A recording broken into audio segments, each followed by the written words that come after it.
Hello friends, welcome back to my YouTube channel. എല്ലാവർക്കും our family വ്ളോഗ്സിൻ്റെ പുതിയൊരു വീഡിയോയിലേക്ക് സ്വാഗതം. നമ്മുടെ കഴിഞ്ഞ വീഡിയോ ലൈക്ക് ചെയ്ത് ഷെയർ ചെയ്ത് സബ്സ്ക്രൈബ് ചെയ്ത് എല്ലാ കൂട്ടുകാർക്കും ഒരുപാട് നന്ദി പറയുന്നു കേട്ടോ. നമ്മുടെ എല്ലാവരുടെയും ജീവിതത്തിൽ അടിസ്ഥാനപരമായിട്ട് വേണ്ട ഒരു കാര്യമാണ് പണം. അവിടെ നമ്മൾ മനുഷ്യത്വം, സ്നേഹം, കരുണ, പരിഗണന ഇതൊക്കെ പ്രതിഫലമായിട്ട് കൊടുത്താലും പണത്തിന് പണം തന്നെ വേണം ഫ്രണ്ട്സ്. പണമില്ലാത്തവൻ നമ്മൾ പറഞ്ഞു കേട്ടിട്ടില്ലേ, പണമില്ലാത്തവൻ പിണമാണ്. അവന് യാതൊരു വിലയുമില്ല. സ്വന്തം കുടുംബത്തിലില്ല, സമൂഹത്തിലില്ല, നമ്മുടെ കൂട്ടുകാരുടെ മുമ്പിലില്ല, ഒരിടത്തും നമുക്കൊരു വിലയുണ്ടാവില്ല. എല്ലാത്തിൻ്റെയും അടിസ്ഥാനം നമുക്ക് സമൂഹത്തിലെ സ്ഥാനവും മാനവും വിലയും പരിഗണനയും ഒക്കെ വേണമെങ്കിൽ നമ്മുടെ കയ്യിൽ പണം ഉണ്ടാവണം. പണത്തിനപ്പുറത്തോട്ട് വേറെ ഒരു ബന്ധവും ഇല്ല, ഒന്നുമില്ല.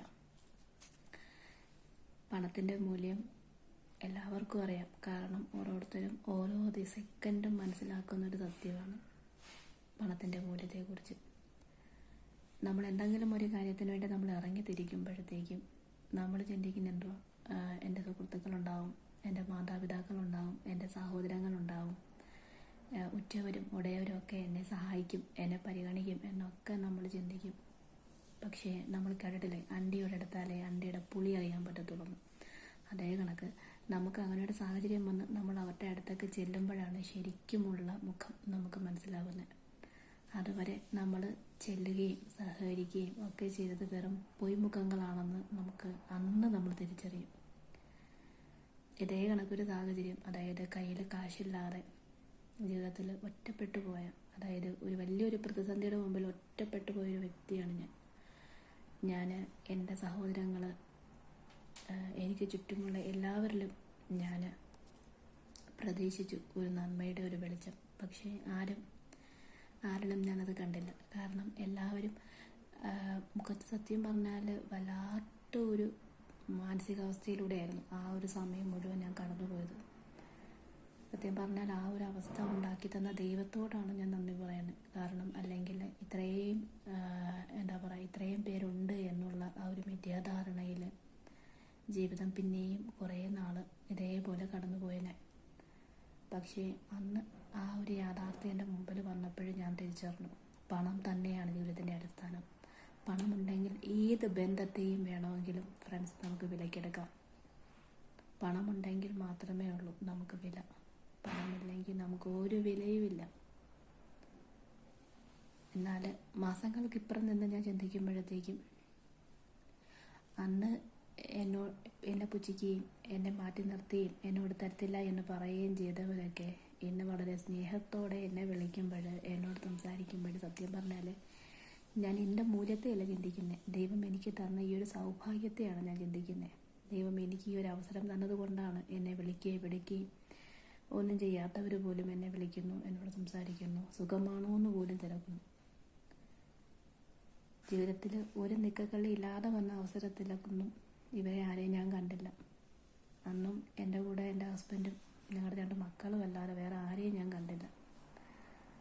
പക്ഷേ എന്നാൽ ഇന്ന് നാട്ടിൽ നിന്ന് വരുന്ന കോള്, മെസ്സേജ്, കാര്യങ്ങൾ, സുഖമാണോ, സുഖമായിട്ടിരിക്കുന്നു, സാലറി എന്തുണ്ട്, കടങ്ങളൊക്കെ തീർന്നു, വീടെടുക്കാൻ നോക്കുന്നുണ്ടോ, പ്രശ്നങ്ങളൊക്കെ തീർന്നു. ഇപ്പം എന്നെക്കാളേറെ എന്നെക്കുറിച്ച് ആകുലപ്പെടുന്ന ഒരുപാട് ഹൃദയങ്ങൾ നാട്ടിലുണ്ടെന്ന് അറിയുമ്പോൾ വല്ലാത്ത ഒരു നമ്മൾ പറയത്തില്ലേ, രോമാഞ്ചം വരുന്നു. അതെ, ആ ഒരു അവസ്ഥയിലൂടെ കടന്നു പോകുന്നു ഞാനിന്ന്. പക്ഷെ അതിനോട് ദൈവത്തോട് മാത്രമേ എനിക്ക് നന്ദിയുള്ളൂ. ജീവിതത്തിൽ നമ്മളെപ്പോഴും മൂല്യം കൊടുക്കുന്ന ഒന്നാണ് സ്നേഹം, മനുഷ്യത്വം, കരുണ, പരിഗണന, ഇതിനൊക്കെ. പക്ഷേ ഇതെല്ലാം കറങ്ങുന്നത് പണം എന്ന് പറയുന്ന ഒരൊറ്റ പവറിലാണ്. അതില്ലെങ്കിൽ നമുക്കിതൊന്നും കൊണ്ട് യാതൊരു മൂല്യമില്ല. ഈ പറഞ്ഞതൊക്കെ നമ്മുടെ കയ്യിലുണ്ടാവും, സ്നേഹം, മനുഷ്യത്വം ഒക്കെ ഉണ്ടാവും. പക്ഷേ നമ്മുടെ കയ്യിൽ പൈസ ഇല്ലെങ്കിൽ, പണമില്ലെങ്കിൽ നമ്മുടെ കൂടെ ആരും ഉണ്ടാവില്ല. നമ്മൾ തൊട്ടടുത്ത് നിന്നാൽ പോലും നമ്മളെ കാണാനുള്ള കണ്ണ് അല്ലെങ്കിൽ കാണാനുള്ള കാഴ്ച അവർക്കുണ്ടാവില്ല. അതും ജീവിതത്തിൽ അനുഭവിച്ച് അതിലൂടെയും കടന്നു പോയൊരു വ്യക്തിയാണ് ഞാൻ. പിന്നെ നമുക്ക് ജീവിതത്തിൽ ഒന്നും ഇല്ലാതെ വരുമ്പോഴും, നമ്മൾ വട്ടപൂജ്യത്തിൽ നിൽക്കുമ്പോഴും, എൻ്റെ സുഹൃത്തുക്കളെ എനിക്ക് പറയാൻ ഒരൊറ്റ കാര്യമുള്ളൂ, വട്ടപൂജ്യത്തിൽ നിൽക്കുമായിരിക്കും. അപ്പോഴും നമ്മുടെ മനസ്സിൽ നമ്മൾ രക്ഷപ്പെടും, നമുക്ക് വേണ്ടിയും കത്തിജ്വലിക്കുന്ന ഒരു പ്രകാശം എവിടെയോ ഉണ്ട് എന്ന് നമ്മൾ ചിന്തിക്കാൻ തുടങ്ങുന്ന ആ ഒരു നിമിഷം നമ്മുടെ ജീവിതം പോലും മാറി മറിയും. കാരണം എന്ന് പറഞ്ഞാൽ അത് എൻ്റെ അനുഭവമാണത്. നമുക്ക് സത്യം പറഞ്ഞാൽ എൻ്റെ ഇങ്ങോട്ടേക്കുള്ള എൻ്റെ ഈ യാത്രയിൽ എൻ്റെ കയ്യിൽ ഒന്നുമില്ലായിരുന്നു എടുക്കാനായിട്ട്. സാമ്പത്തികം എന്ന് പറയുന്നത് വെറും വട്ടപൂജ്യത്തിനും താഴെയായിരുന്നു ഞാൻ അന്ന്. പക്ഷേ എങ്കിലും എനിക്ക് ദൃഢമായ വിശ്വാസം ഉണ്ടായിരുന്നു. ദൈവം എന്നെ ഇവിടെ കൊണ്ടുവന്നാൽ ദൈവത്തിന് എന്നെക്കുറിച്ച് തീർച്ചയായിട്ടും ഒരു പദ്ധതിയുണ്ട്. അതൊരിക്കലും എന്നെ നാശത്തിലേക്ക് കൊണ്ടുവിടില്ല എന്ന് എനിക്ക് അടിയുറച്ച വിശ്വാസം ഉണ്ടായിരുന്നു. ഒരു 3-4 മാസം ഞാൻ കരഞ്ഞു തീർത്ത കണ്ണീരിന് കണക്കില്ല, ഞാൻ അനുഭവിച്ച അപമാനത്തിന് കണക്കില്ല, ഒറ്റപ്പെടലിന് കണക്കില്ല. പക്ഷെ അതൊക്കെ സത്യം പറഞ്ഞാൽ എന്നെ ദൈവം അതിലൂടെയൊക്കെ കൊണ്ടുപോവുകയായിരുന്നു. അതിലൂടെയൊക്കെ കടന്നു പോയാൽ മാത്രമേ എനിക്ക് ബന്ധമേതാ, സ്വന്തമേതാ, പണത്തിൻ്റെ മൂല്യമെന്താ എന്നൊക്കെ എനിക്ക് മനസ്സിലാക്കാൻ സാധിക്കത്തുള്ളൂ എന്ന് ദൈവത്തിന് അറിയായിരുന്നു. അതുകൊണ്ടായിരിക്കും ദൈവം എന്നെ അതിലൂടെയൊക്കെ കടന്നു പോയത്, എന്നെ കടത്തി വിട്ടത്. പക്ഷേ ഇന്ന് ദൈവം തന്ന ഈ ഒരു അവസ്ഥയിൽ നിൽക്കുമ്പോൾ സത്യം പറഞ്ഞ ദൈവത്തോട് നന്ദി മാത്രമേ എനിക്ക് പറയാനുള്ളൂ. തിരിഞ്ഞു നിന്ന് നോക്കുമ്പോൾ എനിക്ക് സന്തോഷമാണ്, ആത്മാഭിമാനമാണ്. കാരണം എന്ന് പറഞ്ഞാൽ ദൈവം എന്നെ ഞാനാക്കാൻ വേണ്ടി ദൈവം എന്നെ എല്ലാവർക്കും ഏൽപ്പിച്ചു കൊടുക്കുമായിരുന്നു. എല്ലാവരുടെ മുമ്പിലേക്കും എന്നെ പറഞ്ഞു വിടുമായിരുന്നു. ഇന്നും ഞാൻ ഓർക്കുന്നു, ഞാൻ കുറച്ച് പൈസ ചോദിച്ച് ഞങ്ങളുടെ ഒരു സുഹൃത്തിനെ, ഒരു ബന്ധുവിനെ വിളിച്ചപ്പോഴത്തേക്ക് എന്നോട് പറഞ്ഞു, നിന്നോട് എത്ര നേരം വേണമെങ്കിലും ഞാൻ സംസാരിക്കാം, പക്ഷേ പൈസയുടെ കാര്യം മാത്രം എന്നോട് സംസാരിക്കേണ്ട. സത്യം പറഞ്ഞാൽ നമുക്ക് പ്രതീക്ഷയുള്ളവരോടായിരിക്കും, അല്ലെങ്കിൽ നമ്മളെ സഹായിക്കുമെന്ന്, നമ്മളെ ചേർത്ത് പിടിക്കുമെന്ന വിശ്വാസമുള്ളവരോടെ നമ്മൾ ചോദിക്കും. അങ്ങനെ എനിക്ക് വിശ്വാസമുള്ളൊരു വ്യക്തിയോട് ഞാൻ ചോദിച്ചപ്പോഴേ എനിക്ക് കിട്ടിയ മറുപടിയാണ്. പക്ഷേ അന്ന് ഞാൻ തിരിച്ചറിഞ്ഞു, അന്ന് ഞാൻ ഒരുപാട് കരഞ്ഞു. അതാണ് സത്യം, ഒരുപാട് ഞാൻ കരഞ്ഞു. പക്ഷേ എങ്കിലും ആ ഓരോ കണ്ണീരിലും ഞാൻ മനസ്സിലാക്കുന്നു ദൈവം എനിക്ക് വേണ്ടി വേറെ എന്തോ കരുതി വെച്ചിട്ടുണ്ട്. പക്ഷേ എന്താണെന്ന് എനിക്കറിയില്ല, പെട്ടെന്ന് എല്ലാം ഒരു നിമിഷം കൊണ്ട്, അല്ലെങ്കിൽ പെട്ടെന്ന് ദൈവം എല്ലാം ക്രമീകരിച്ചു എന്ന് പറയുമ്പോൾ മനുഷ്യനേക്കാളേറെ നമ്മളെ മനസ്സിലാക്കുന്ന, നമ്മുടെ സാഹചര്യം മനസ്സിലാക്കുന്ന, നമ്മളെ നെഞ്ചോട് ചേർത്ത് പിടിക്കാൻ ശക്തിയുള്ള ഒരു വ്യക്തി, അതിനെയാണല്ലോ നമ്മൾ ദൈവം എന്ന് പറയുന്നത്. ആ ഒരു ദൈവിക ശക്തി ഈ ലോകത്ത് എല്ലാവരിലും ഉണ്ട്. ജീവിതത്തിലെ പ്രതിസന്ധി വരുമ്പോൾ, തളർന്നു പോകുമ്പോൾ, നമുക്ക് കയ്യിൽ കാശില്ല, നമ്മളെല്ലാവരും മാറ്റി നിർത്തുമ്പോഴും, സങ്കടപ്പെടുമ്പോഴും ചിന്തിക്കേണ്ട ഒരു യാഥാർത്ഥ്യം എന്ന് പറഞ്ഞാൽ നമുക്കും ഒരു നല്ലൊരു ദിവസം ഉണ്ടാവും, നമ്മുടെ ജീവിതത്തിൽ ഒരുപാട് മാറ്റങ്ങളുണ്ടാവും എന്നുള്ള പ്രതീക്ഷയോടുകൂടി വേണം നമ്മൾ ജീവിതത്തെ മുന്നോട്ട് കൊണ്ടുപോകാനായിട്ട്. പിന്നെ ദൈവം രക്ഷപ്പെടാനായിട്ട് ഒരു അവസരം തന്നാൽ തീർച്ചയായിട്ടും പണത്തിൻ്റെ മൂല്യം മനസ്സിലാക്കണം. നമ്മുടെ ആരോഗ്യം, ഇന്ന് നമുക്ക് ജോലി ചെയ്യാനുള്ള നമ്മുടെ അവസ്ഥ, ഇതെല്ലാം ഓരോ നിമിഷവും മാറിക്കൊണ്ടിരിക്കുകയാണ്. അപ്പോൾ നമ്മൾ ജോലി ചെയ്യുന്ന പണത്തിന് മൂല്യം കൊടുക്കുക, വില കൊടുക്കുക, അത് വിനിയോഗിക്കേണ്ട രീതിയിൽ, വിനിയോഗിക്കേണ്ട സമയത്ത് വിനിയോഗിക്കുക, നാളത്തേക്ക് വേണ്ടി കരുതി വെക്കുക.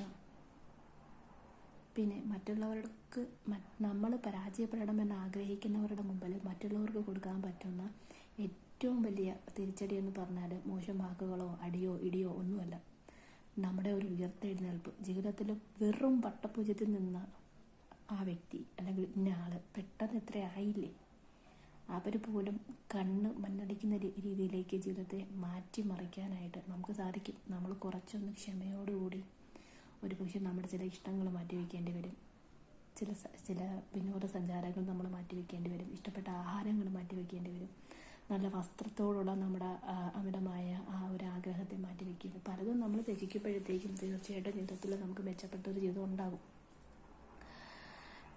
ഞാൻ പറഞ്ഞല്ലോ, ഞാൻ വേറെ ഒരു ലക്ഷ്യത്തിൻ്റെ പിന്നാലെയാണ്. ഏകദേശം ഞാൻ ആ ലക്ഷ്യത്തോട് അടുക്കുന്നു. ഏകദേശം ഇപ്പോൾ 2 മാസത്തിനുള്ളിൽ ഞാൻ ആ ലക്ഷ്യത്തിൽ എത്തിച്ചേരുമെന്നാണ് എൻ്റെ വിശ്വാസം. സത്യം പറഞ്ഞാൽ എനിക്ക് ഭയങ്കര ഇഷ്ടമാണ് കാത്തിരുന്നൊരു കാര്യം ലഭിക്കാനായിട്ട്. എനിക്ക് പെട്ടെന്ന് ഓടിച്ചെന്ന് എനിക്കത് കിട്ടണം, എനിക്കത് ലഭിക്കണം എന്നൊരിക്കലും ഞാൻ വാശി പിടിക്കില്ല. എനിക്ക് കാത്തിരിക്കാനുള്ള മനസ്സുണ്ട്, ക്ഷമയുണ്ട്. പിന്നെ അത് കിട്ടുമ്പം അതിൽ കവിഞ്ഞ ഒരു സന്തോഷവും ഉണ്ടാവും എനിക്ക്. നമ്മൾ കഷ്ടപ്പെട്ട്, നമ്മൾ മെനക്കെട്ട്, നമ്മുടെ ഒരുപാട് കണ്ണീരിൽ പൊതിഞ്ഞ് നമ്മളൊരാഗ്രഹം നേടിയെടുക്കുമ്പോൾ അതിൽ കവിഞ്ഞ എന്ത് വലിയ കാര്യമാവുള്ളത്, അതിൽ കവിഞ്ഞ വേറൊരു കാര്യമില്ല. തീർച്ചയായിട്ടും അത് എന്താണെന്നുള്ളതൊക്കെ ഞാൻ തീർച്ചയായിട്ടും നിങ്ങളോട് ഒരു വീഡിയോ തന്നെ അതിനുവേണ്ടി ഞാൻ ചെയ്യുന്നതായിരിക്കും. കാരണം എന്ന് പറഞ്ഞാൽ അതെൻ്റെ ലൈഫിൽ ഏറ്റവും പ്രധാനപ്പെട്ട ഒരു നിമിഷമായിരിക്കും, പ്രധാനപ്പെട്ട ഒരു ദിവസമായിരിക്കും. എന്നും എൻ്റെ ഹൃദയത്തോട്, എൻ്റെ ആത്മാവിനോട് ചേർത്ത് വെക്കാൻ പറ്റുന്ന മധുരമായ ഒരു ദിവസമായിരിക്കും അത്. ആ ഒരു ദിവസത്തിന് വേണ്ടി ഞാനും കാത്തിരിക്കുന്നു. പിന്നെ എന്തും ഞാൻ ദൈവത്തിൻ്റെ കരങ്ങളിൽ കൊടുത്തിട്ട് ദൈവം നടത്തിക്കൊള്ളും എന്ന് വിശ്വസിക്കുന്നൊരു വ്യക്തിയാണ് ഞാൻ. അതെൻ്റെ ജീവിതം കൊണ്ട് ഞാൻ ദൈവത്തോട് അടുത്തതാണ്, അല്ലാതെ വേറെ ഒന്നും കൊണ്ടല്ല. എൻ്റെ അനുഭവങ്ങളിലൂടെ, എൻ്റെ കണ്ണീരിലൂടെ, എൻ്റെ ഒറ്റപ്പെടലിലൂടെ, എൻ്റെ നിസ്സഹായ അവസ്ഥയിലൂടെയൊക്കെ ഞാൻ കടന്നു പോയപ്പോൾ എന്നെ ചേർത്ത് പിടിച്ച കരങ്ങൾ ദൈവത്തിൻ്റെത് മാത്രമായിരുന്നു. ആ കരങ്ങളിൽ തന്നെയാണ് എൻ്റെ എല്ലാ ആഗ്രഹങ്ങളും, എൻ്റെ എല്ലാ ആവശ്യങ്ങളും ഞാൻ സമർപ്പിക്കുന്നത്. അപ്പോൾ ദൈവം അത് നിറവേറ്റി തരുന്ന ആ ഒരു ദിവസത്തിന് വേണ്ടി ഞങ്ങൾ കാത്തിരിക്കുക. അപ്പോഴും നിങ്ങളുടെ എല്ലാവരുടെയും പ്രാർത്ഥനയിൽ തീർച്ചയായിട്ടും നമ്മളുണ്ടാകണം. കാരണം എന്ന് പറഞ്ഞാൽ നമുക്കൊരാളുടെ പ്രാർത്ഥനയാണ് ഒരാൾക്ക് പകരം. നമുക്ക് സാമ്പത്തികം നമുക്ക് കൊടുക്കാൻ സാധിച്ചില്ലെങ്കിലും ഒരാളുടെ പ്രാർത്ഥനയിൽ നമ്മളെ ഉൾക്കൊള്ളിക്കാനായിട്ട് പറ്റുമെന്നുണ്ടെങ്കിൽ അത് നല്ലൊരു മനസ്സ് ഉള്ളവർക്കേ അത് പറ്റത്തുള്ളൂ. തീർച്ചയായിട്ടും നിങ്ങളുടെ പ്രാർത്ഥനയിൽ നമ്മളൊക്കെ എപ്പോഴും ഉണ്ടാവണം. അത്രയേ ഉള്ളൂ. അപ്പോൾ ഇന്നത്തെ വീഡിയോ എല്ലാവർക്കും ഇഷ്ടമായിട്ടുണ്ടെന്ന് ഞാൻ വിശ്വസിക്കുന്നു. ഇഷ്ടപ്പെട്ടിട്ടുണ്ടെങ്കിൽ നമ്മുടെ വീഡിയോ ലൈക്ക് ചെയ്യണം, ഷെയർ ചെയ്യണം, സബ്സ്ക്രൈബ് ചെയ്യണം, കമൻറ്റ് ചെയ്യണം. Thank you.